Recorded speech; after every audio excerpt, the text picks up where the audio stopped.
Welcome back, fellas, to another day in the NBA. It is Thursday, February 27th, and we're going to start with the recap today. Normally, I start with the schedule. Today, we're going to start with the recap. Not happy. Not happy in the slightest. We'll start with the obvious. Jalen, I already ranted about this kind of on Twitter, but I'm going to rant about it more. He had 12 rebounds. He was in the game. 12 rebounds. End of the third quarter. I was like, easy cash, no problem. It was a blowout of a game. By the way, called that as well. Told you Detroit was going to win. No one believed me, but it's whatever. We keep it pushing. I was like, all right, he's 12 rebounds. That's easily cashed out. 5 minutes later, he goes to the bench. As soon as he gets on the bench, the NBA stat correctors go, oh, no. He lost the rebound. Fucking where? I'm still looking for his lost rebound. So he finishes with 11, doesn't come in the rest of the game, plays 1 minute, one singular minute in the fourth quarter. Because, Vegas was like, yo, dude, we just can't put him into the game. Put him into the game. It's just, you can't do it. So that was fucking bullshit. And I'm not a happy camper about it. We hook at Jalen Duren. Then we go to Amin Thompson. This brother might as well have had 15 potential assists this game. And he gets to 5. And I'm like, dude, he's at 5. All right, he only needs one more. He might, after he had 5, I think he actually had 7 potential assists that just didn't fucking go. I was just like, today I'm losing my mind. And then Trae Young wasn't even close. He shot like dog shit. Which does happen. When you take points lines, that's going to happen. But yeah, I was infuriated, especially after the Duren thing. That was what really made me upset. I was not a happy camper after Duren. Anyway, 0-3 day. Not happy about it. But on the month, we're still up 6.6 units with an ROI of 8.54%. The record of 37, 28, and 5. So we're still doing well in the month. Obviously, the past 2 days have not helped. But that's just, that was aggravating yesterday. But again, we're still going to finish in the positive this month, so can't complain. Anyway, heading into this slate for today. Normally I do the slate first, then the recap, but today I decided to switch it up. The slate for today, there's 5 games, so not a lot of volume, but they're good games. I'm excited for these games. Orlando and the Golden State should be a good game. Golden State's -6. I like Orlando +6. Denver, the Bucks, I like Denver -2.5. It's a close spread because Giannis should be playing full minutes, but I still like Denver to cover in this one pretty reasonably. Hornets, don't even fucking bet. Don't even think about betting on the Hornets. I don't care if LaMelo's playing. I don't care if Mark Williams is playing. The Hornets fucking stink. The Pelicans and Suns, we have Suns are -7.5. I like the Pelicans to cover. Suns are still all over the place now. Starting Bol at power forward. That's an interesting decision in itself, but you live with it. And then the last game, which is the game most people are looking forward to, which is a Minnesota versus the Lakers. A lot of these games have been disappointments this year. These late 10:30 games that are supposed to be the prime time, whatever, haven't really lived up to the hype. But maybe today will against Minnesota. So I'm gonna lean the Lakers -5.5 there as they have been rolling. But yeah, so let me quickly pull up the bets for today. Starting with Luka Doncic to go over 35.5 points and rebounds. We're going to start in that late game here. I really like this spot for Luka. Now, again, this Minnesota team has been very susceptible to point guards in the past few games. They've allowed the second most points in the past 7 games this season, as well as the third most rebounds to opposing point guards in the past 7 games. You're probably like, oh, why are we looking at the past 7 games? Well, when we get to this time of the year and near the end of the year, you have to look at the past 7 to 15 games to really get a good gauge.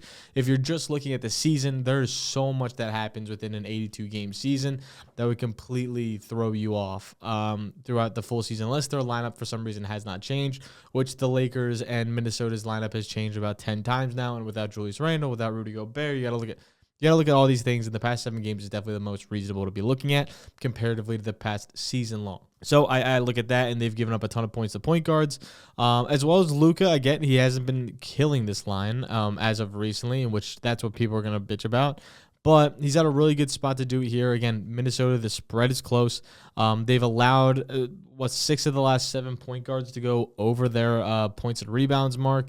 Shea, who a very comparable player to Luka, absolutely destroyed this line against Minnesota 2 times in back-to-back games. Amen Thompson went over this line. Guys like Darius Garland, it's Anthony Simons. So I think Luka's in a pretty good spot here where now he's seeing full minutes, 35 minutes a game last game, as well as 30 minutes before that, 33. He's seeing full minutes now. So I think he'll play a lot as long as the game is close and should have an easy game to hit over this line in a great matchup where he's been pretty efficient, right? I mean, field goal attempts outside of last game, he's shot decently, not the best, but he's seen the volume that we're looking for. Again, 17 shots, 22 shots, 18 shots. Those are the shots we want to see, along with the free throw attempts now, back-to-back games of over 8 free throw attempts.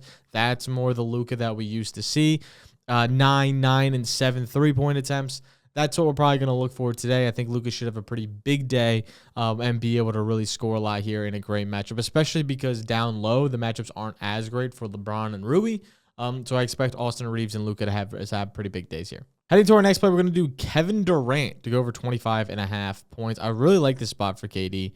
25.5 feels like the perfect kind of like marker, as we hooked on him last time at 26.5. I don't think we're going to do that again. I don't think we're going to see that again. I think Kevin Durant hits this pretty easily. Now, he's playing the small forward here, so it's a little bit different than when he was playing the power forward. Obviously, he's playing the Pelicans, and they are ranked. They give up the 6th most points to small forwards in the past 7 games. They also, in the past 15 games, have given up the most points to small forwards. So, again, they're pretty small forward prone as of right now. This team also gives up the 9th most shots beyond the arc, which, again, where KD takes 24% of his shots. They also, in the paint, are the 2nd worst team in the entire league. Spot-up shots are the 5th worst, which is where 18% of his points come from for KD. So, again, very susceptible to the way KD scores the rock. And, again, to small forwards, they've given up a ton of points. And over the season, they've given up the most points to small forwards, not only the past 15 games, they also have the 4th most points in the paint to small forwards. So, again, against small forwards, when KD's playing the small, playing the 3, I mean, it's just a way better matchup. Now, how much is Bol really going to play? I don't know, but he's in the projected starting lineup for today at the power forward spot. So it's going to be Nick Richards, Bol, Kevin Durant, Bradley Beal, and Devin Booker playing the 1. So we'll see how all that goes. But for now, I really like KD. He's hit the 3 of the last 5 games versus the Pelicans in his career. He hasn't played them yet this year, so we'll see how he does. But he's hit this in 6 of the last 10 games. He's seeing the volume. Again, he even hit that in the game where we took him and he technically missed for us, but he's seeing the volume that we're looking for. Again, 19, 15, 15, 13, 22, 18, 21 shots, averaging over 17.3 field goal attempts per game. So again, the volume we want is there. They also foul at a very high rate to small forward. So again, hopefully he can get to the line a few times, but he should see the volume we're looking for, and I think KD can have a pretty big day here. Now, our next play is going to be Nikola Jokic. We're going to take him to go over points and rebounds as well as like we did Luka. Again, just a flawless matchup here against Milwaukee, who has struggled versus the center position as of recently. Nikola's had 2 outlier games the past 2 games. I don't think those are things we can look at and be like, oh, that's guaranteed to happen again. He's averaging over 20 rebound chances per game in his past 10 games, as well as over the season. He's averaging over 22. And field goal attempts-wise, he's averaging 17.2 field goal attempts per game, which would be more than enough when he gets fouled at the rate he does. Now, over this season, Milwaukee's pretty good against centers, but over the past few games, they have really struggled. When you look at the past 15 games, which is kind of where I want to lean as of right now, Milwaukee is the 5th worst team, rebounding team to opposing centers, as well as they allow the 4th most points to opposing centers. And if we go to the past 7 games, now again, this is shaky with Giannis in and out, they allow the most points to opposing centers, as well as they're middle of the pack in rebounds. So you look at the past 15 games, past 7 games, they're pretty susceptible to centers as of right now. So I expect Nikola Jokic to be able to kind of have that big day and step up from the past 2 games where he's struggled recently. Now, on the surface, this team looks like pretty good against post-ups, free throws, whatnot. But they've allowed guys like Alfred Şengün is a very comparable center to how Nikola Jokic plays, and he crushed his line. The same thing with Bam Adebayo, hit over his line. So those are the kind of centers I look to see if they really had a good game. Joel Embiid, same thing. Those are the kind of players that are very similar. And when I look back, I'm like, okay, those guys had a pretty good game against them. I think Nikola will have the same. He hasn't played Milwaukee yet this year, so again, we're gonna have to see that for himself. They also allow a ton of 3 points to centers. I don't know if Nikola's gonna be chucking But they have allowed a ton of that. He's also hit this in 67% of games this season, so getting him at a discount feels like an absolute steal. His usage has been down the past 2 games. I don't expect that to continue, like I said before.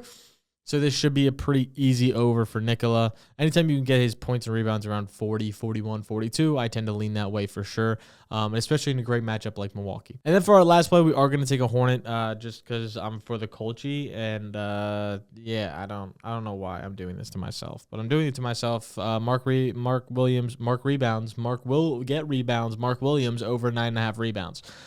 Playing a Dallas team that allows the 6th most rebounds to opposing centers this entire season, but not only that, recently they've also really struggled against centers. So they've allowed the 8th most rebounds to opposing centers over the past 7 games, and over the past 15 games, that goes down to the 10th. So they're still middle of the pack against centers, pretty much either way. 8 and 10 aren't crazy high numbers, but they're still definitely good enough, especially when Mark is now coming back and should be about full volume this game. He's at 25 minutes, 21 minutes in blowouts. I expect if it's a close game like it says it should be, I mean, a 10-point spread is a lot, but I think, I know I was joking in the beginning, but I think the Hornets can keep this game a little bit closer than the 50-point blowouts they've been having. Mark should see some pretty solid minutes here. If he sees the 30-minute mark, there's an easy crush. Even in 25 minutes last game, he still had 12 rebounds. He hit this earlier this season with 13 rebounds on Dallas in 29 minutes. So if he sees 30 minutes, I feel like this is an easy lock. Again, Dwight Powell's questionable right now. I don't think he's going to play. If he does play, I still like the matchup against Mark versus Dwight. But if he doesn't play, then it's going to be Mark versus PJ, which is literally like a 5-inch difference. Pause. And his wingspan is 9'9" compared to PJ's is like 7 foot. So it's a big difference there. And he should have a pretty easy rebounding day if PJ Walker is playing the 5. And we should have a pretty good bet there. So I like this line a lot. I think Mark can have a pretty big day. Obviously, Jackson just hit over his line by far. Missy hit over his line by far. Guys like Kevin Looney, Valanciunas, Domantas Sabonis, Steven Adams, all hit over Joel Embiid. Jalen Duren all hit over their lines versus this Dallas team. I think Mark Williams is going to be due. That's why we're getting him at a little bit of juicy odds at -125, but I like it anyway. So that's the way I am leaning. Those are the 4 plays I have for you today. Luka Doncic, Kevin Durant, Nikola Jokic, and Mark Williams. Make sure to let me know what you guys are taking in the comments below. What games are you most excited to watch? And I will catch you guys next time. Make sure to like, subscribe. It's the easiest way to support the channel. Peace.